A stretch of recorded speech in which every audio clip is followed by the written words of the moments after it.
Some aliens absolutely carry gameplay, some are super situational, and others just don't do as much as you'd expect.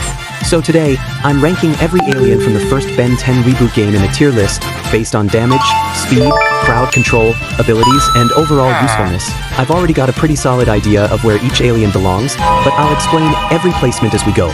So let's lock in, break it down, and see which aliens are S-tier staples, and which ones should have stayed in the Omnitrix. Coming in last on the list is Upgrade. Honestly, he just can't keep up with the rest. He's slow, weak, and his only saving grace is his ability and that third hit. But even those don't really make a difference.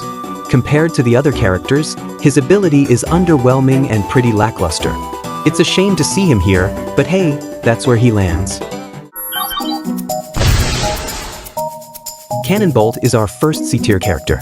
He's not as bad as Upgrade, but he definitely has his flaws. His ability isn't amazing, which is a big deal if you want to be effective, but it's not terrible either. It's situational and requires the right timing to really shine.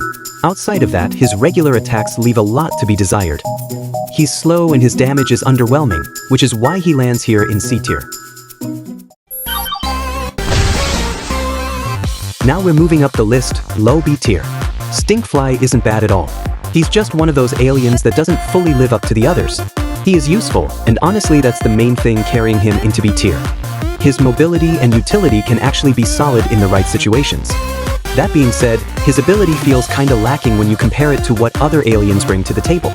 It's not terrible, it's just not impressive either. He doesn't really dominate fights or change the game the way higher tier aliens do, and because of that, he ends up landing here unfortunately. Now we're getting into the good aliens. 4 Arms is really good when it comes to speed, strength, and his primary fire.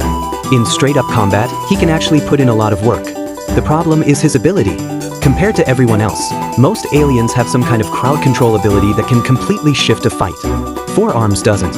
All he can do is pick up an enemy and throw them, which is extremely situational. Most of the time, it's either useless or just straight up worse than what other aliens can do, and that's the main reason he doesn't place any higher. Because of that, 4 Arms lands in B tier. Now we've reached low A tier. This spot goes to Diamond Head. Diamond Head actually has a pretty solid primary fire, and his ability is good as well. The only issue is that his ability really shines only if you hold it down for a long time, which isn't always practical in real fights. That being said, he's one of the few characters that can access certain areas of the map, and that alone gives him a lot of value. Because of that utility, he ends up ranking this high. He's useful mostly for that reason, and that's why Diamond Head lands in low A tier.